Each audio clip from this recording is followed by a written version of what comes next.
And right now, it is time to bring in none other than Arthur Schwartz, the food maven. Arthur joins us on a Monday morning. We rebroadcast during the week, during the noontime hour, also on the weekend. And we talk about food. Good morning, Mr. Schwartz. Good morning, and how are you? Actually, very good. A beautiful morning, sunny, and summertime has come in. It looks like we're going to have summertime weather, at least for the rest of this week. Yes, finally. I know. No more Connecticut rainforest. Getting tired of wearing a turtleneck in the mornings to go out into 80-degree weather later on in the day. Later, yeah. No, it's going to be gorgeous today. Yeah. So, I'm cutting an English muffin the other morning, and I got to say, I rarely buy English muffins anymore. Once in a blue moon. I used to buy Thomas's years ago. Exactly. So that's it. I mean, is there any other muffin? No, there really isn't. There really isn't. By the way, so I'm cutting the muffin with a fork because you have to fork them open. Yep. The whole point of an English muffin, not the whole point, but one of the beauties of an English muffin is that it has a lot of holes in the bread, and if you open it with a fork, you get more holes. Little, what do they call them in the commercials? Something in crevices, but they're right. And you toast it because it's like a half-baked bread, an English muffin. It's really related to the English crumpet. I'll get to that in a sec. And then you toast it. If you have a toaster oven, it's actually best toasted just on top. But over the years, I've gotten used to toasting the whole thing in a regular toaster. And then when you put the butter on, the butter melts and lands in all these little crevices, and it's so delicious. So I bought English muffins, and I'm opening it with the fork, and I realized there are several products that have remained unchanged for such a long time. We have to call them classic American foods, English muffins being one of them. They were created by a baker here in New York City. His name was Samuel Maven-Thomas, and he emigrated from England in 1875, and he started selling these muffins, which he called English muffins, in about 1880. So he's not like original English New Yorker, but an immigrant. Anyway, they're actually a form of English crumpet, and what defines this is the kind of crumpets are often raised with baking powder, but baking powder is a 19th century invention. So originally, of course, crumpets were made with yeast, just like English muffins are. And it's not a muffin at all, because a muffin to us is like a miniature cake. This is what Thomas Jefferson would have considered a muffin in the 19th century. And in old English cookbooks, you find very similar recipes. So we know that this is actually a crumpet. But these, in 1880-something, these English muffins here in New York were an instant success. And by 1893, they were being used at the famous Delmonico's restaurant, because the original Eggs Benedict recipe, which you can find in a book called The Epicure, written by Delmonico's chef, Charles Ranhofer. In that book, he outlines the Eggs Benedict recipe and specifies an English muffin.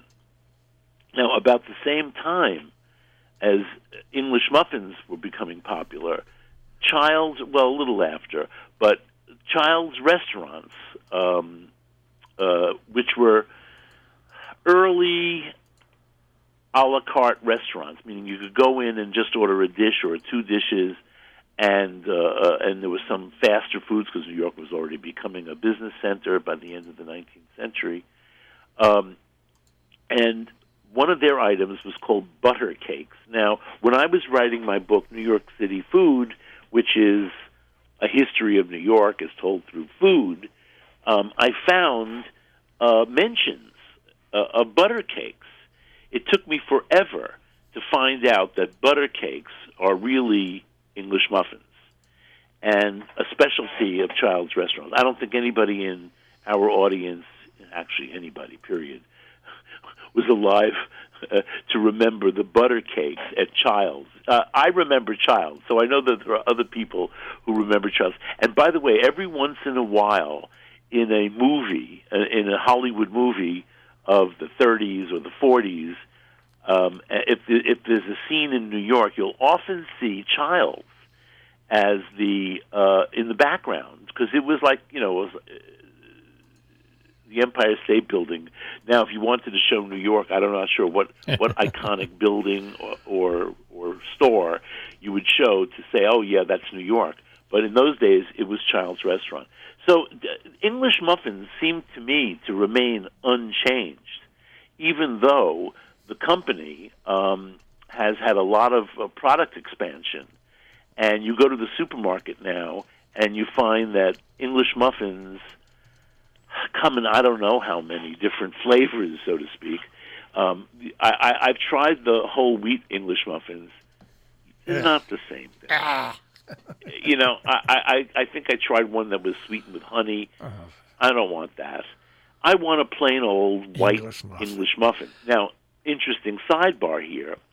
Years ago, when I was first diagnosed with diabetes, my doctor sent me to a nutritionist. She was a nice person, but I didn't like her attitude about food. So, and I didn't think she was knowledgeable enough to actually advise me. Except, my big dilemma, and why I called her, was, what do you eat for breakfast? So she said, well, you're allowed, you can have 24 grams of carbohydrate, and that's exactly the number in an English muffin. So you could have an English muffin, and instead of putting butter on it, put cheese. Goat cheese on it, because goat cheese is fresh goat cheese, high moisture cheese, low calorie, high protein. It's all the things you need. So I said to her, but English muffins are just white bread, and I don't eat white bread. Or at least I try not to eat white bread, or I don't eat white bread often. Certainly not daily. I try to eat whole grain bread. Wouldn't it be better if I had some whole grain bread with the goat cheese? And she said, "Oh, you eat whole grain bread?" As if I was some kind of weirdo. So I started eating the goat cheese, but I didn't eat it on English muffins, which indeed are 24 calories of basically nothing but carbohydrate. I don't know calories, I mean grams of carbohydrate. But they are delicious. And when I really want to treat myself, I do buy Thomas's English Muffins. I've tried some of the other brands. No. If you grew up with Thomas's, those other brands, which by the way, might be twice as expensive, just don't measure up. They're too doughy. I'm telling you, there's nothing like a Thomas's English Muffin. Right, Just is nothing. I agree. And by the way, you really should split them open with a fork. Yes. Just go around the perimeter, sticking the fork in, and eventually you'll get around the whole perimeter, and the muffin will open.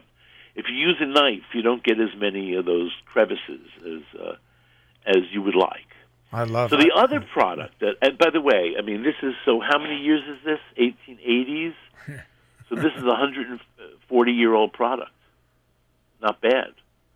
No, remember another they used really to have... old product, also, by the way, invented in New York, is Hellmann's mayonnaise. Yeah. Did you know it was created in New York? That has an interesting story, too. Richard Hellmann was actually a German immigrant.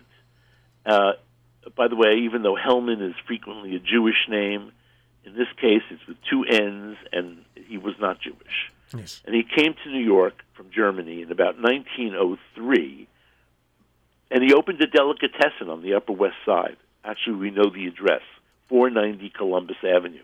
One of these days I should go up to Columbus and see what's there now. And he prospered from the beginning because his wife was a great cook. And this was a kind of delicatessen that we used to call in New York a German delicatessen. They do not exist anymore. In fact, if you have a copy of my book, New York City Food, you're going to see a photograph of one of the last, if not the last, German delicatessen in New York. Schultz says, I was lucky, it was my neighborhood deli, and I was lucky enough to get a photograph of it literally weeks before it closed forever. Anyway, Richard Hellmann's wife, whose first name we do not know, Mrs. Hellmann, made great coleslaw, potato salad, egg salad, anything she could get on her hands on, plus mayonnaise. And of course, in those days, she made the mayonnaise. Well, it ends up, it was all about the mayonnaise, not about the eggs or the chicken or whatever was in the salad. And customers started coming in and asking Mr. Hellmann if they could just buy the mayonnaise. And he did. He started selling it. If you remember, and I know you're old enough, Marshall, and Jill, that many years ago, they would, in a deli, they would have these paper boats, I guess you'd call them. Yeah. The little frilly things. Well, not frilly, pleated. They were pleated paper things. No, not those. No, not those. Okay. The ones that you might now get a lobster roll on in New England, except They were, a little wider. In any case, it doesn't matter. He started just scooping. He had this big jar of mayonnaise. Well, actually, two different mayonnaises. And one was his regular mayonnaise, and the other one he put a blue ribbon on it, and he called it the blue ribbon mayonnaise. And he started selling the mayonnaise loose, so to speak, you just scoop it out and weigh it for you. So by 1912, his mayonnaise was so popular, he decided to produce it in commercially, and so this product, the blue ribbon mayonnaise, as it used to be called, started in 1912. So that's 107 years, not bad. And I don't think they've changed their tagline much. Bring out the Hellmanns and bring out the best. And bring out well, it's interesting because on the West Coast, across the Mississippi, mayonnaise is in fact Hellmann. Exactly, and that was the first thing I learned when my mother decided that we should live in California. That and that Laura Scudder's potato chips were awful. But I didn't know you lived in California. Yeah, it was a mom thing. But anyway, it was. Anyway, she immediately discovered that best mayonnaise was in fact Hellmann. Yep. And so the original Hellmann's plant was in Astoria, Queens. But then they built a larger plant, and now they have plants all over the place. So, Chicago, San Francisco, Tampa, Florida. So Hellmann's is a relatively fresh product, even though it comes in jars on the supermarket shelf. And they have other products. They did product expansion, Hellmann's, way before probably the expression product expansion was invented, because their tartar sauce dates back to the 1920s. Anyway, it is Best Foods brand. So listen, this is there's a really interesting end to the Richard Hellmann story. When he was 50, by the time he was 50, he was extremely rich. His doctor told him he had 6 months to live, but he could live longer if he would retire from the business, very stressful, and move to the country for the fresh air. So he bought a property in the Catskills, not far from Woodstock, and he put his Park Avenue architect to work building a home, an enormous home. Has a 20 by 30 foot great room with a cathedral ceiling, a massive stone fireplace, and it's all surrounded by windows which have a breathtaking panorama of the mountains and the river valley. And there's also a 40-foot covered dining porch with Adirondack-style tree trunk columns and railings. This place is now called Onteora Mountain House. Oh, yeah. He moved to the mountain house, entertained, lived it up, and also lived to be 94. So the doctor was very wrong. And the Onteora Mountain House used to be a bed and breakfast, and it's in Boiseville, New York. Almost anybody who had the cash could stay there. But now I just read that it's a wedding destination. They basically are a venue for weddings, and you can understand with all this big entertaining space and the panoramic views and many rooms to house your wedding guests. I'm going to take a trip up there this summer because I want to I'm sure you can tour the place. And I did go there many, many years ago, intending to stay overnight, but I never did. So that's it, Hellmann's mayonnaise. And Thomas's English Muffin. And the third, by the way, Hellmann's has a huge product expansion, and I have had and enjoyed the organic version of Hellmann's. It's not the same thing. But if you're just gluing together eggs or tuna fish, it's like half the calories. And if you put in a little extra squirt of lemon juice or a few drops extra of vinegar, it's quite good.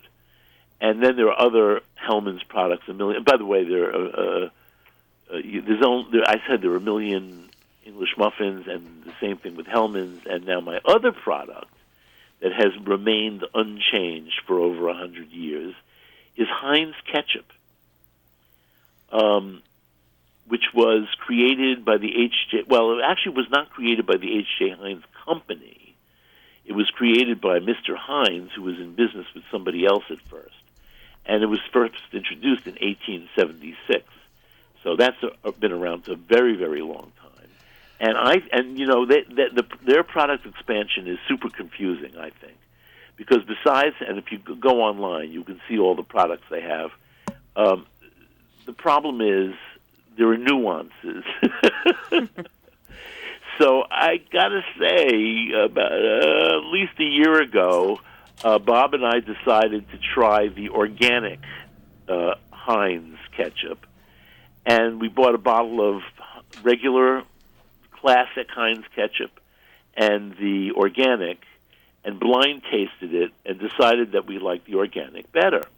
Now, the organic does not have high fructose corn syrup, which the classic does, but now Heinz has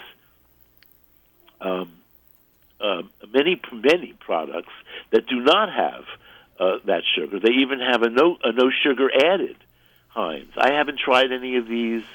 I think Heinz is an extraordinarily reliable company, so I would guess that they're all pretty good. And my nephew, who has two small children, tells me about some of the parents at his kids' school have become really obsessed with non-GMO food. They don't want everything non-GMO. I think it's a bit of nonsense. Not nonsense, but an overreaction. But there is even non-GMO Heinz ketchup. Heinz was bought by, I think it's Kraft, not that many years ago, like maybe 3 or 4 years ago. And since Kraft, it's in 2015, so 3.5 years ago. It makes it the world's 5th largest food and beverage company. Now, Arthur, what? Can I ask you something? Yeah. This is how crazy I am. I love Heinz ketchup. Yeah. My brother, for some reason, only buys Heinz ketchup. And you know what? It should taste the same. It doesn't. But it doesn't. But it says no, it doesn't. That's the same as Coke and Pepsi or butter and margarine. Why would it taste the same? I don't know. They want to distinguish themselves. I just didn't like the name catsup. I always liked the name ketchup. Catsup, right. Well, originally the word was closer to catsup than ketchup. Right. But who knows how it's a Chinese word, by the way, and it's a Chinese concept. But tomato ketchup is totally Anglo. I'm not sure if it's English or adaptation or American adaptation. By the way, so this is something you all may want to look at. Heinz, trying to be super hip, did a commercial with Ed Sheeran. Do you guys know who Ed Sheeran is? Yes. Oh, good. So I'm fond of Ed Sheeran. I like his music. He's a young British, red-headed and red-bearded, famous for that. That's why I'm saying it. Not altogether good-looking, but very cute English singer and songwriter. And so he apparently, everybody his age loves ketchup. I see kids eating nothing but French fries with ketchup for lunch. And if you remember back, Ronald Reagan said that on the school lunch menu, ketchup counted as a vegetable. But anyway, Ed Sheeran loves ketchup so much, he did a Heinz ketchup commercial, which is online. I've never seen it on TV, but it's on the internet. And he doesn't sing or do anything like that. He just eats ketchup. And they actually bottled a special edition Heinz ketchup called Edchip. Oh, that's funny. And instead of the usual, by the way, Heinz did change its label a few years ago, maybe not so few, and they took the gherkin pickle off the logo and they substituted it with tomato. But on the Ketchup bottle, which is a limited edition Heinz Ketchup, I don't know how you purchase it. It's probably on eBay by now. The logo has been changed to a tomato. Remember, he's a redhead. That sort of looks like Ed Sheeran on a vine. Ha! With the moppy head. With glasses. I think he has his glasses on. So it's a very cute commercial.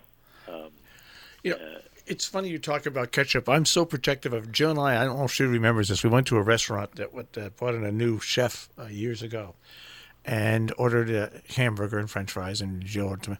And it came with homemade ketchup. And I actually said to the owner of the place, there's only really ketchup. Homemade, it's not ketchup. Like tomato sauce. It doesn't taste the same. So please go back to just serving ketchup, please. But here's the thing. But young chefs, maybe even ones who are not so young anymore, like to upscale or upgrade classic things. And then, of course, it's not like the classic thing anymore. So why would you eat it? Right, but you can't explain that prior. For some reason, they can't stop themselves. What is more compelling about that story, though, is that while I am perfectly happy to state my dissatisfaction from the beginning of an experience, let's just say, Marshall is he's just this absolute angel. He never complains. I complained about that. So when... Yes, I'm sure he did it in the most polite, soft way. Yeah, I went to the owner of the business. But so when Marshall actually gets around to having something that he believes is really important, such as the correct ketchup, and stating it, that it's a thing. And they went back to offering two different types of ketchup. Yeah. Oh, two kinds of ketchup. Yeah, that's right. Yeah, and then ultimately probably ended up with proper ketchup. So here's another classic product that has remained unchanged as far as I know, although there's been enormous brand expansion, and that's Oreos. Now, I never was a big fan of Oreos. I was more of a Malamar guy. Ugh. You don't like Malamars? Ugh. Well, no. I don't like marshmallows in general, but those I liked probably because of the chocolate. My father loved them. And also because, if you remember, Malamars are not sold in the summer. So you were deprived of them from now till, I don't know, the end of September. That's actually a good marketing tool at this point. Well, yeah, because by the time they come back on the market, you're aching for them. Exactly. Yeah. So it's like me with delicatessen on Passover. I always used to crave, my biggest cravings for a pastrami sandwich corned beef. During Passover when there were no delicatessens open. Exactly. Corned beef, Mastman's in Buffalo, New York. Corned beef. That's all. That's all we want. All I ever wanted. No, you can't have it. But why? Well, you could have the corned beef if you bought it prior to Passover and then did something with it. But not in my house. A sandwich at the deli, that's for sure. So Oreos, there's, I don't even know what all the product expansion is on Oreos. I just know that there are a zillion million different Oreos these days, different colors, different flavors. Of course, Oreos have made their way into ice cream. What is it called? Whatever, cookie and cream ice cream. That's cookie dough ice cream, but Oreos is a different thing. But Oreos were like donuts to me as a kid. Nothing better than the only way you can get me to drink a big glass of cold milk was with a couple of Oreos or with a donut, and that's who I am today. Well, for me, it wasn't Oreos at all, and for that matter, not Malamars either. But I would like, and still do like, a big piece of really good chocolate cake. Unfortunately, you have to pretty much bake it yourself these days. I know. There's a bakery in Park Slope that does sell extraordinary chocolate cake. I don't swear by everything in this bakery. Ladybird. Yeah, Ladybird. And it's their so-called Brooklyn Blackout cake, which is really a great chocolate cake, although not totally the original. See, there's something that totally disappeared. The real Blackout cake made by Ebbingers. Right. Probably a version sold by Entenmann's I was just going to ask about Entenmann's, by the way. Pardon me? I was going to ask, have you tasted Entenmann's recently? No. Have you? No, and I was just thinking about chocolate cake. Well, now that we've mentioned it, maybe I should. Used to be an emergency. You'd grab an Entenmann's chocolate cake, and well, for Mr. Bob here, his emergency is Entenmann's butter loaf. Yeah, that's good too. Pound cake. Oh, yeah. Anyway, emergencies were crises and Entenmann's. Yes, but sometimes the butter loaf is on drastic sale, like for $1 or something, or $1.50, something very cheap. You're tempted to buy a bunch of them and put them in the freezer. Right, they do freeze. I was just going to say well. these freeze well. Yes, they do freeze well, but they're also too dangerous to keep in the house. Me, I could use a good serrated bladed bread knife. Cut this frozen loaf. You guys are way off base. I'm sorry. The best thing Entenmann's ever did for anybody who ever smoked marijuana and wanted something to eat was their chocolate chip cookies. Ugh. They used to be. I'm telling you, that was a standard Wait a fare. minute. There was a New England company. I could buy them in the northwest corner years ago. They made extraordinary chocolate chip cookies. Those were great, and we're not talking about Famous Amos. There was prior to Famous Amos. There were just phenomenal chocolate chip cookies that I used to buy decades ago in New York before they got. Oh no, these were only I first learned about not Mrs. Fields. 1970s, going to Stratton Mountain in Vermont. We could only buy them in Vermont, but then when I moved to Cornwall, there was some place like maybe over the border in Massachusetts that I was able to get them. So the name of them, I don't know. I'm not sure they exist anymore either. But I'm not sure that they were any good. Well, sometimes you go back to these things, even if they're unchanged, and you say, why did I like this? Yeah, I know. Well, that's true, because I can't stand chewy chocolate chip cookies now. The only type of cookie I like really thin and crispy cookies now. All right. Have you tried Tate's? Oh, not recently, but yes, years ago, Tate's became the cookie of choice, no doubt about it. Yeah, they're all over the place in my neighborhood, but I wait until they go on sale because they're overpriced. I mean, they really are. But they are an old-fashioned. This is generational, guys. Young people want chewy cookies. Old people want crisp cookies. Well, I'm happy to have both. They changed with Mrs. Fields. She got the country into chewy, cakey cookies. Yeah. Remember Mrs. Fields? Yeah, I'm the anti-Mrs. Fields. I bet I always have. No, but I'm telling you, Jill, I believe you. It's a generational thing. I do. I totally believe you. I'm in the middle. Anyway. Crisp cookie. Marshall's. If you're ever in I don't know if they're sold outside of Brooklyn, but there's a bakery in Red Hook called Baked, Baked. Baked became hugely successful because Martha Stewart had the baker on her show a few times. Mm-hmm. Anyway, Baked makes an extraordinary large-sized chocolate chip cookie. They make a lot of extraordinary things, but the cookies are distributed around to other stores, so. Well, I don't think the cakes are. All right. Well, we're out of time.